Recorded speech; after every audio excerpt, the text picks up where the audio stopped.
The U.S. has urged South Korea to keep its intel sharing pact with Japan, while calling on Seoul to pay more for the cost of stationing U.S. troops on the Korean Peninsula. Kim Min-ji has more from the annual South Korea-U.S. Security Consultative Meeting that took place in Seoul earlier today. U.S. Secretary of Defense Mark Esper called on South Korea and Japan to work together to renew their bilateral military intel sharing pact, GSOMIA. Speaking Friday at a joint press conference with South Korea's Defense Minister Jeong Kyeong-doo following their annual Security Consultative Meeting, the Pentagon chief said that ending GSOMIA will only benefit North Korea and China, calling it an important tool, especially in times of war.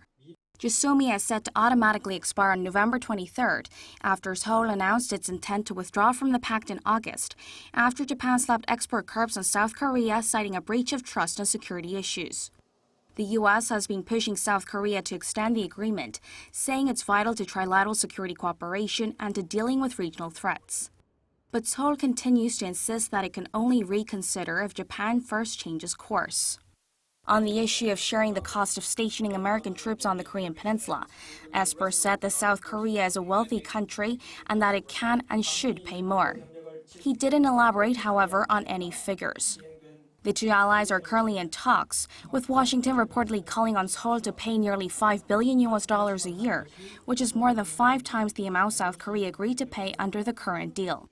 Seoul's defense chief said that the two sides agreed to decide on a figure that's fair and acceptable to both South Korea and the U.S.